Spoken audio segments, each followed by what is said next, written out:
नमस्ते। Welcome to my channel concept clear किया अब। तो एक बार आप इस थंबनेल को अच्छे से देखो, सारी बातें क्लियर हो जाएगी कि हम लोग किस टॉपिक पे आज बात करने वाले हैं। जैसा कि पिछले वीडियो में हमने बात किया था कि क्या क्या अपॉर्चुनिटी है, कैसे कैसे आप सिलेक्ट कर सकते हो कि क्या चूज करना है आपको 10th के बाद। जैसे बहुत बच्चे परेशान रहते हैं कि क्या लें, और तो मैंने उनको बताया था कि कैरियर ऑप्शन कितने कितने हैं और किस फील्ड में कितने ऑप्शन हैं, और सबका अलग अलग से बाइफरकेट किया था मैं वहाँ पे। तो आज मैं केवल साइंस के बारे में बात करने वाला हूँ। अगर मान लो कि आपने साइंस ले लिया, जो कि अभी तक सबसे ट्रेंडिंग ब्रांच होता है इंडिया में। जनरली बच्चे थोड़ा सा भी इंटेलिजेंट होते हैं तो माँ बाप उनको बोलते हैं कि साइंस ले लो, कि बच्चा तेज है तो साइंस पढ़ेगा। तो ऐसा नहीं है कि बच्चे तेज है तो साइंस ही पढ़ के कुछ कर सकता है। बहुत सारे हमने देखा था पिछले बार में कि बहुत सारे अपॉर्चुनिटी होती है सारे फील्ड में ही। ठीक है, तो ये वाला वीडियो इसलिए है कि मान लो आपने अब साइंस ले लिया, तो अब आपके पास क्या ऑप्शन बचता है, क्या क्या अपॉर्चुनिटी है, कहाँ कहाँ आप जा सकते हो, है ना। तो ये जो होता है कि मोस्ट जो भेड़ चाल लोग चलते हैं यहाँ पे, वो है इंजीनियरिंग का फील्ड। इसमें लोग आंख मूंद के अभी इंडिया में जा रहे हैं। ठीक है, फिर मेडिकल थोड़ा सा टफ इसलिए होता है कि उसमें पैसा ज़्यादा लगता है, तो इसमें कम लोग जाते हैं। पर ठीक है, ये भी बोलेंगे कि भेड़ चाल ही है। इस सेक्टर में आप जा सकते हो, आईटी सेक्टर में, ये इंजीनियरिंग के थ्रू ही जा सकते हो। डिफेंस सेक्टर में उनका अलग से एग्ज़ाम होता है, उसके बारे में बात करेंगे। रिसर्च के बारे में बात करेंगे, और अदर क्या क्या ऑप्शन हो सकते हैं उसमें बात करेंगे। ठीक है, तो चलिए पहली बात को इसमें अगर देखेंगे, साइंस लेने के बाद क्या होता है, सैलरी आपका जनरली हाई होता है। जनरली इनिशियल फेज में थोड़ा सा कम हो सके, ग्रोथ रेट भी सही रहता है। फिर अगर बोले तो रेस्पेक्ट तो वो बात की बात है, स्टेबिलिटी ठीक ठाक रहती है ना। फिर इसका जो आपका टैगलाइन देखोगे, आपका फ्यूचर आपका चॉइस, मैं बस इसमें आपको सजेशन दूंगा और बाकी कुछ नहीं रहेगा, और इसको बताऊंगा, बस हो गया। उसके अलावा चॉइस तो आपकी रहनी चाहिए। कोई और क्यों होता है कि आपका डिसीजन लेने वाला भाई, है कि नहीं। तो चलिए थोड़ा अच्छे से बात करते हैं डिटेल में।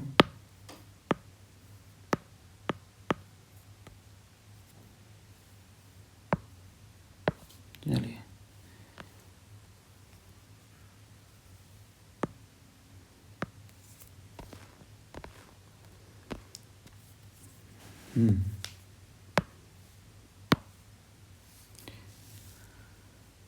तो चलिए मैं मान के चलता हूँ कि आपने साइंस ले लिया है, और आज मैं केवल बात करूँगा, आपने पीसीएम ले रखा है।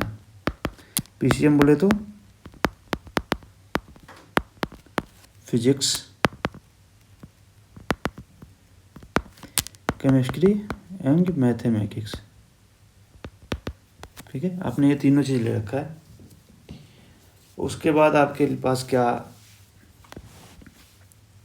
चांसेस बनते हैं, तो इसके बाद जो होता है लोगों का जो आंख बंद करके होता है क्या, इंजीनियरिंग। इंजीनियरिंग चूज करो। ठीक है, इंजीनियरिंग के लिए सबसे जो बेस्ट एंड बोलते हो कि डिफ़िकल्ट एग्ज़ाम, वो होता है, मैं इसको दो पार्ट में डिवाइड करता हूँ थोड़ा सा।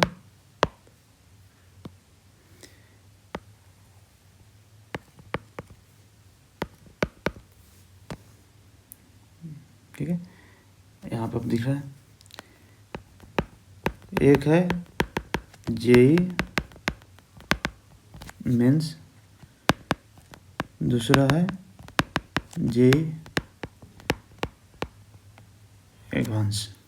2 एग्ज़ाम में बताया आपको। ओके, एक बार इसमें सोचिए, समझिए चीज़ों को कि ये डिफ़िकल्ट एग्ज़ाम क्यों होता है। ये पहला होता है, आप इसमें पहले जेई मेंस दोगे, अगर उसमें क्वालिफाई होगे तो जेई एडवांस दोगे। ठीक है,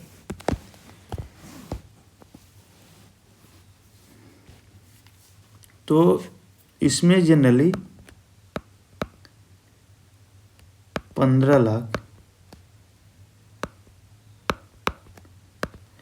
लाख बच्चे पार्टिसिपेट करते हैं। ठीक है, यहाँ पे लगभग 2.5 लाख से 3 लाख बच्चे जाते हैं। इस एग्ज़ाम को क्वालिफाई करके 2.5 से 3 लाख जाते हैं, और सिलेक्शन लगभग जिनको कॉलेजेस मिलते हैं अच्छे IITs, वो लगभग होता है, अब हो गया है 12 से 15 हज़ार के आसपास। 12 से 15 हज़ार के आसपास रैंक है तो आपको कॉलेजेस मिलेंगे IIT। तो इससे क्या, एक बार और चीज़ क्लियर कर ले कि जेई एडवांस से आपको IIT में एडमिशन मिलता है।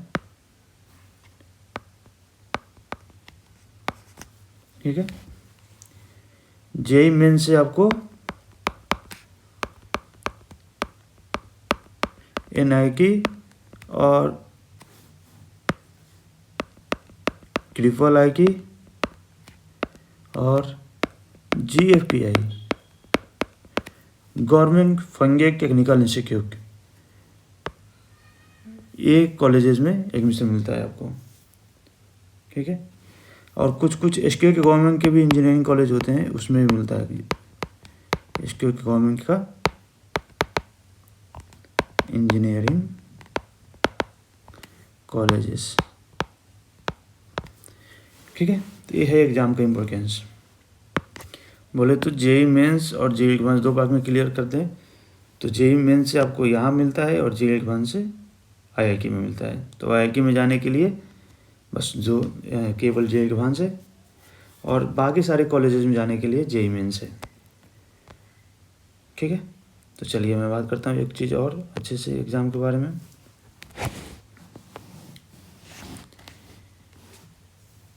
अब बात ऐसा है कि जेई मेंस की बात कर लें।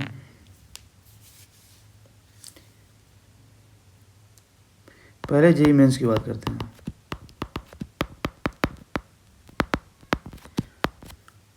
इसमें 2 केस हो सकता है, केस 1, 3 केस बनाता हूँ मैं इसमें, केस 2 और केस 3। देखिए वीडियो थोड़ा लंबा जाएगा तो थोड़ा पेशेंसली देखें, है ना। केस 1 में क्या हो सकता है कि भाई आपका रैंक 30,000 के आसपास, 30,000 के आसपास रहे। केस 2 क्या होगा, आपका रैंक 70,000 के आसपास रहे। केस 3 क्या होगा, एबव 70,000 है। ठीक है, 3 केस में बना दिया।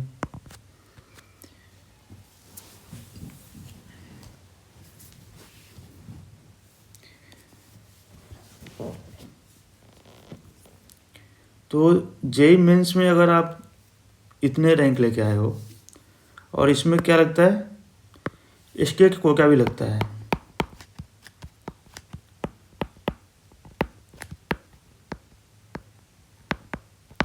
स्टेट को क्या लगता है, वो भी कितना लगता है, 27%। तो क्या है कि हर स्टेट में जितने भी स्टेट है अपने लगभग सारे स्टेट में NIT तो है, एक NIT मिनिमम है, शायद एक ही है। ठीक है ना। तो अगर आपका इतना रैंक है, 30,000 के आसपास रैंक है आपका, और स्टेट को क्या लगा दे रहे हो, तो आपका होम स्टेट वाला NIQ तो मिल ही जाएगा।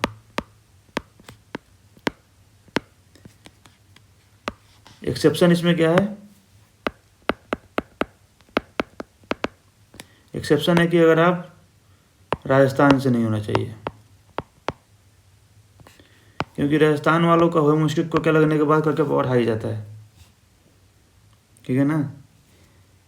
अगर आप राजस्थान से नहीं हो तो ये वाला क्राइटेरिया आप पे सूट करता है। अदरवाइज आप राजस्थान से हो तो भाई आपको अदर स्टेट में ही अच्छे, मतलब अदर स्टेट में ही कॉलेज मिलने के चांस ज़्यादा है, क्योंकि राजस्थान में कंपटीशन बहुत ज़्यादा होता है। मैं जब दिया था तब तो बहुत ज़्यादा होता था, आपका पता नहीं, पर उस समय तो बहुत ज़्यादा था। तो पहला केस मैं डिस्कस कर रहा हूँ कि 30,000 के आसपास रैंक है आपका, तो ऑब्वियस सी बात है आपकी तैयारी बहुत अच्छी है ना। 30,000 के आसपास अगर रैंक है आपका तो आपकी तैयारी ऑब्वियस सी बात है बहुत अच्छी है, और आप JEE एडवांस में बहुत कुछ कर लोगे। मतलब आप रैंकर हो, कहने का मतलब है कि यहाँ से आप JEE एडवांस में अच्छे रैंक ला सकते हो, क्योंकि तैयारी आपकी अच्छी है। थोड़ी सी गलती हुई होगी और रेक्टिफाई करके, या थोड़ा सा दिन की बात होता है, एक दिन कहीं ख़राब रह गया तो आपका एग्ज़ाम ख़राब जा सकता है, ठीक ना। तो इस केस में थोड़ा सा रैंक ऊपर नीचे हो गया होगा तो JEE एडवांस में आप उसको सॉल्व कर लोगे।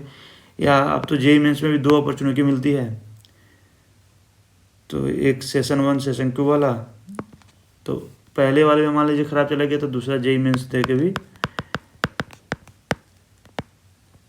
JEE मेंस में अब 2 बार अपॉर्चुनिटी है, तो दूसरा JEE मेंस उसी साल का दूसरा दे दो और उसमें अपना इम्प्रूव कर लो अगर करना चाहते हो तो। नहीं तो JEE एडवांस दे के अपना IIT में, मेन गोल तो IIT है, तो वहाँ पे आपको मिल जाएगा कॉलेजेस, ठीक।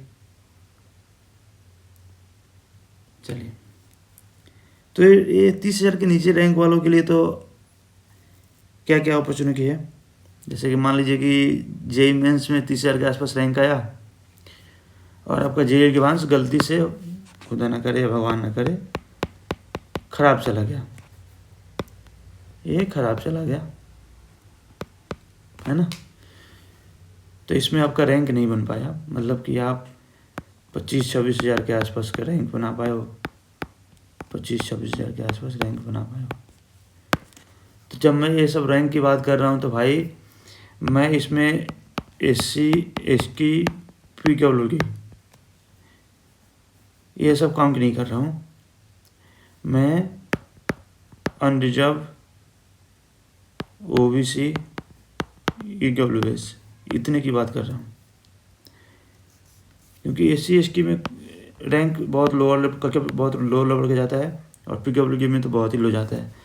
तो आप लोग एक्सेप्शन हो, एक्सेप्शन की मतलब आप इससे ख़राब रैंक भी रहे तो कोई इशू नहीं है, काम चल जाएगा। इसको देख के आप अपना सीख खराब मत कर लेना, तो मैं इसलिए ये बात कर रहा हूँ। तो JEE एडवांस में आपका रैंक ख़राब आ गया और JEE मेंस में आपका 30,000 के आसपास रैंक है, तो इस केस में आपको क्या क्या अपॉर्चुनिटी मिलती है। तो इस केस में आपको सबसे आंख बंद करके जो टॉप NIQ हैं उधर जाना चाहिए। टॉप NIQ कौन कौन है, NIQ तिरछी, NIQ वारंगल, NIQ कालीकट,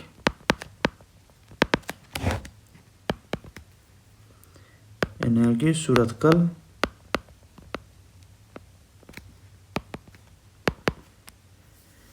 यहाँ इसके बाद आप जयपुर वगैरह ले लो, जयपुर, उसके बाद आप कुरुक्षेत्र,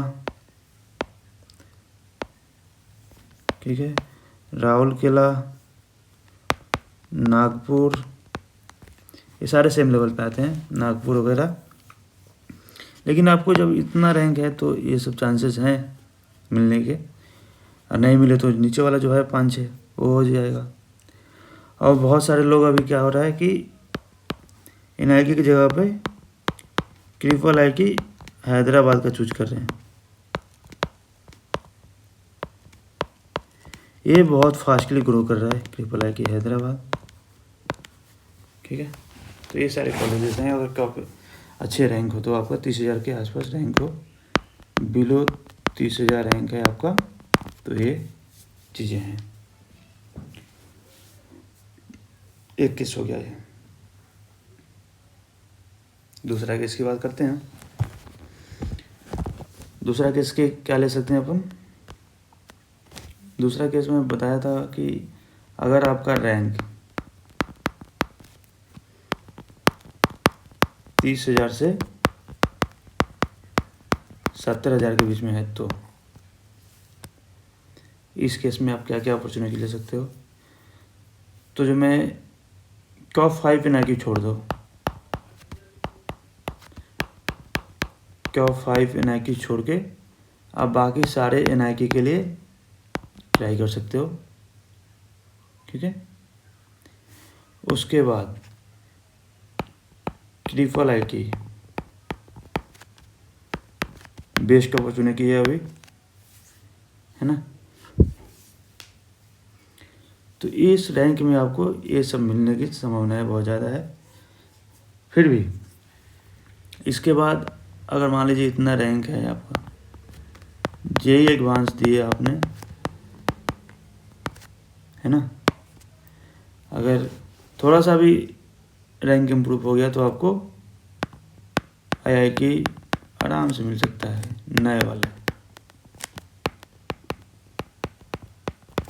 वैसे बच्चे यहाँ से भी जाके अच्छे IIT ले लेते हैं, तो उसमें अगर आपकी तैयारी अच्छी हो और किसी वजह से एग्ज़ाम ख़राब हो गया हो तो अलग बात है, फिर तो आप कहीं से भी जाके अच्छी IIT ले लोगे, है ना।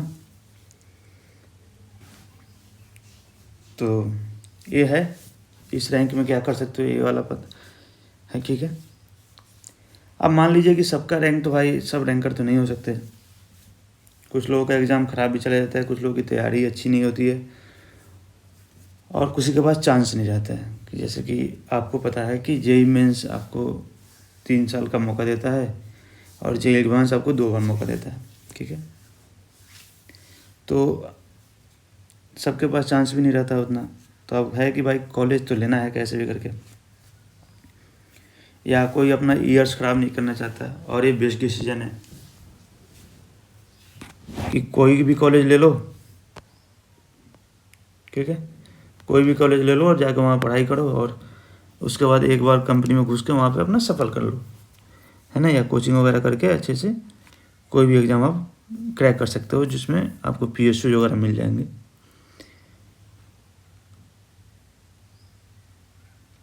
तो चलिए,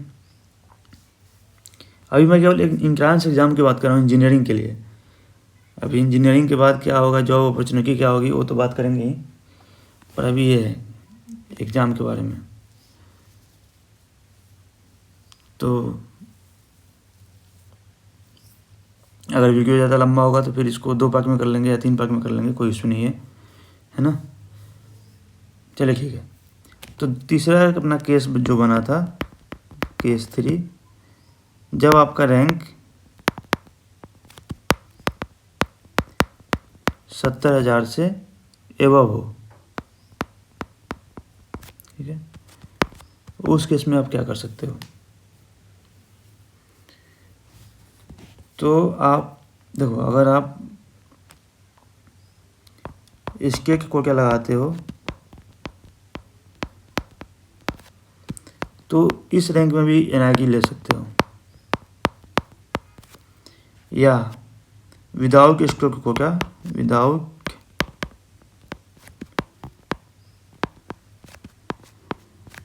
न्यू NIT ले सकते हो, या नॉर्थ ईस्ट वाले जितने NIT है, नॉर्थ ईस्ट वाले NIT इधर आप ले सकते हो। नॉर्थ ईस्ट में कौन कौन से है, NIT सिक्किम है, अरुणाचल वाला है, नागालैंड है ना, मेघालय है, ठीक।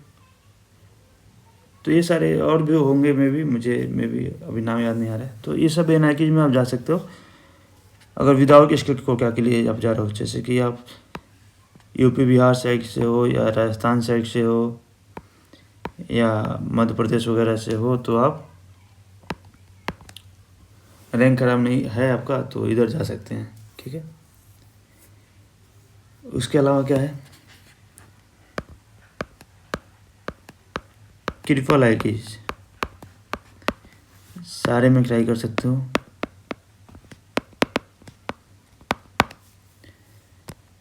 अब क्या होता है, इसके अलावा कुछ होते हैं गवर्नमेंट फंडिंग, जिसको हम लोग बोलते हैं GFTIs।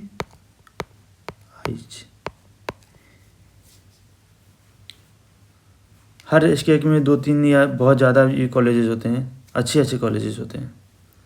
तो आप काउंसलिंग के समय पे इनको कंसीडर कर सकते हो, GFTIs को, ठीक है। अगर मान लो आपका रैंक बहुत ही ख़राब है, आपको कैसे भी करके इंजीनियरिंग करना ही है ना। रैंक बहुत ख़राब है और आपको इंजीनियरिंग करना ही है, तो आप क्या करें, फिर ऑप्शन बचता है कि प्राइवेट कॉलेजेस,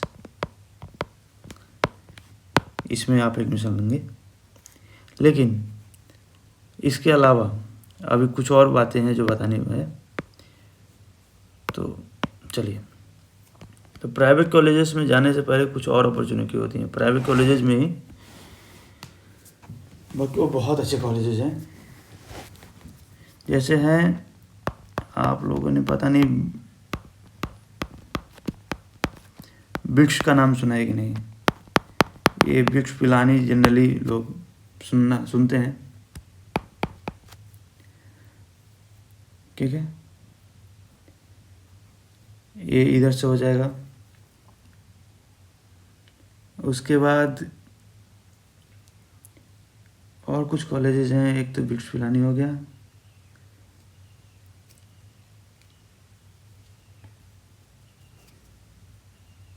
और एक झारखंड में कुछ कॉलेज होता है, रांची में, क्या नाम है उसका, अच्छा याद आएगा तो बताऊंगा। वो भी एक, उसका अपना एग्ज़ाम होता है, इन लोगों का अपना एग्ज़ाम होता है। आप यहाँ पे जा सकते हैं। ये लोग, इसमें थोड़ा सा पैसा ज़्यादा लगता है, फी इनका लगभग 10 से 12 लाख के आसपास है। 10 से 12 लाख के आसपास है। तो आप यहाँ भी एफोर्ड कर पाओ तो यहाँ जा सकते हो। इनका एग्ज़ाम होता है, एग्ज़ाम नहीं है तो डोनेशन पे भी शायद लेते हैं, पता नहीं, हमने तो इधर कभी ट्राई नहीं किया। तो ये सारे एग्ज़ाम्स हैं। तो चलिए, प्राइवेट कॉलेज के बाद ठीक है बात करेंगे। अभी इस वीडियो लंबा जाने वाला है, तो मैं भी अगले वीडियो में ही बात कर सकते हैं। अब आता है कि आपका रैंक IITs के बारे में। तो ये केस आता है कि आप अगर JEE मेंस में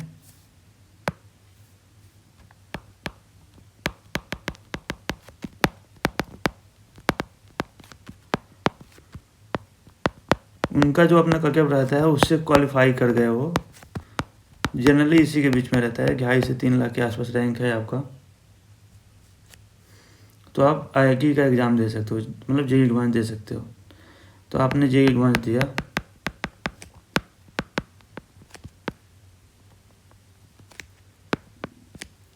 ठीक है। इसमें क्या है, इसमें होम स्टेट को क्या नहीं होता है।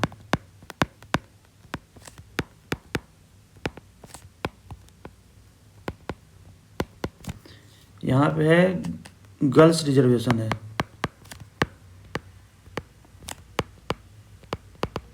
वो भी 20%। तो गर्ल्स के लिए बेकार अपॉर्चुनिटी रहता है कि आप एमंग 20% गर्ल्स में आएंगी, तो आपको जैसे मान लीजिए कि IIT बॉम्बे में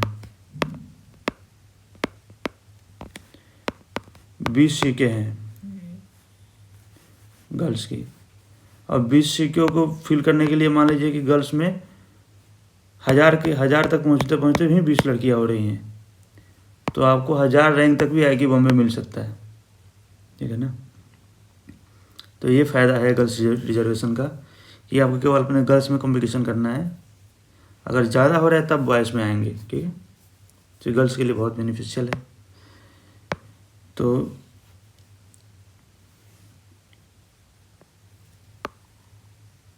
नहीं तो इसको रहने देते हैं, या चलिए इसको इरेज कर देते हैं। चलिए हाँ,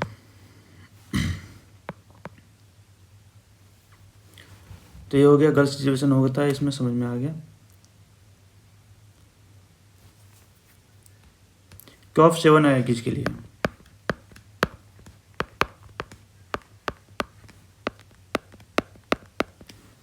अगर आपका रैंक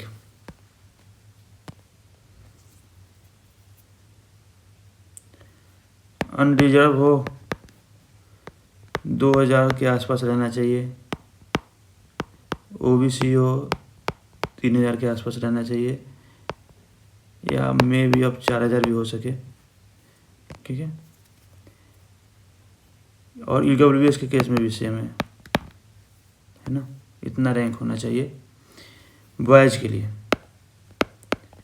अभी मैं गर्ल्स का केस आपको बताया कि क्यों वो डिफरेंट हो जाता है। तो आपको इतना रैंक होना चाहिए तब आपको टॉप 7 आईआईटी मिलेगा। उसके बाद न्यू आईआईटी के लिए आपको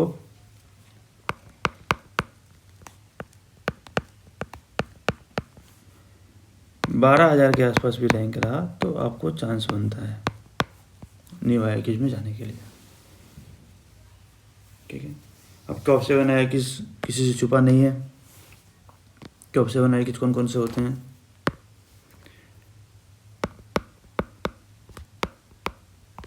बॉम्बे, दिल्ली, मद्रास, खड़गपुर, कानपुर, रुड़की,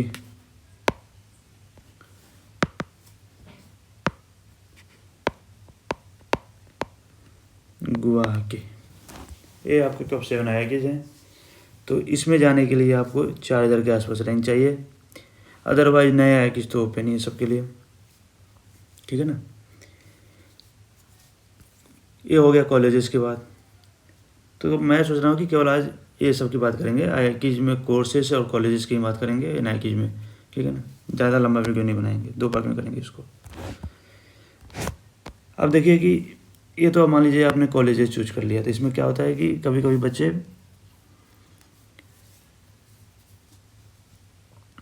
ठीक ठाक रैंक लेके भी उनको ख़राब कॉलेज मिल जाता है। क्यों? क्योंकि उनको लगता है कि इतने रैंक पे यहीं कॉलेजेस ही मिल पाएंगे मुझे। तो भाई देखो ऐसा है कि आईआईटीज़ में एक फ़ायदा होता है कि आप कोई भी कोर्स लेके, मैं बोल रहा हूँ कि रेदर देन कोर्स, आप बस एंट्री लो आईआईटी में, उसके बाद वहाँ होता है ओपन प्लेटफॉर्म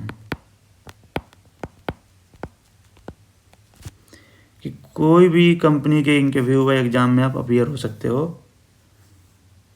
कभी कभी माइक्रोसॉफ्ट नहीं, एप्पल या माइक्रोसॉफ्ट कभी कभी रिस्ट्रिक्शन लगा देती है, अदरवाइज किसी भी कंपनी के एग्ज़ाम में कोई भी अपीयर हो सकता है। ये होता है ओपन प्लेटफॉर्म आईआईटीज़ में, ठीक है। तो उसमें होता है कि कुछ होता है जैसे कि बीके का कोर्स होता है जनरली 4 ईयर्स का, और होता है एक कोर्स होता है डुअल डिग्री, इसमें होता है बीटेक प्लस एमटेक, ये होता है 5 ईयर्स का।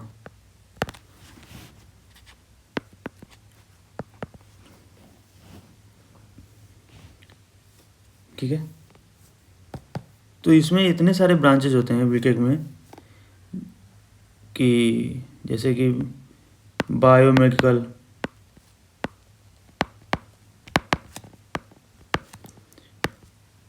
एनर्जी साइंस और भी पता नहीं कुछ कुछ। तो आप बस केवल कोई भी एग्ज़ाम में कोई भी ब्रांच लेके अंदर घुसो, उसके बाद वहाँ अपना अपॉर्चुनिटी एक्सप्लोर करो, पढ़ाई करो, और सारे एग्ज़ाम का सारे कंपनी का वो इंटरव्यू आपके लिए खुला है, एग्ज़ाम खुला हुआ है। किसी भी एग्ज़ाम में पार्टिसिपेट करो, अच्छे नंबर लाओ और इंटरव्यू देकर उस कंपनी में आप जा सकते हो, वैसा होता है। और एक चीज़ और होता है कि जैसे कि आप बीटेक फर्स्ट ईयर में हो, बीटेक अगर फर्स्ट ईयर में हो तो आपके पास अपॉर्चुनिटी है कि आपका ब्रांच को चेंज करने का।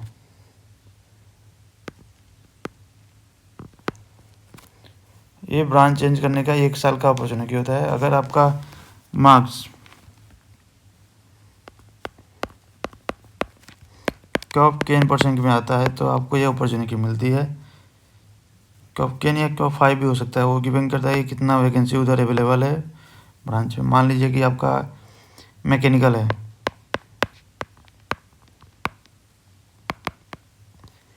पर आपको जाना है CS में, आपको जाना है कंप्यूटर साइंस में, तो भाई आप जाओ, अच्छे नंबर इसमें लाओ और इधर निकल लो, बात ख़त्म है। तो ये अपॉर्चुनिटी मिलती है आपको, ब्रांच चेंज कर सकते हो। और ये दोनों केस में होता है, IIT में भी होता है, NIT में भी होता है। GFTI में पता नहीं और IIT का पता नहीं मुझे। तो इतना अपॉर्चुनिटी मिलता है। और रहा बात फ़ी का, तो NIT की फीस बताया आपको, 4 साल में आपको लगभग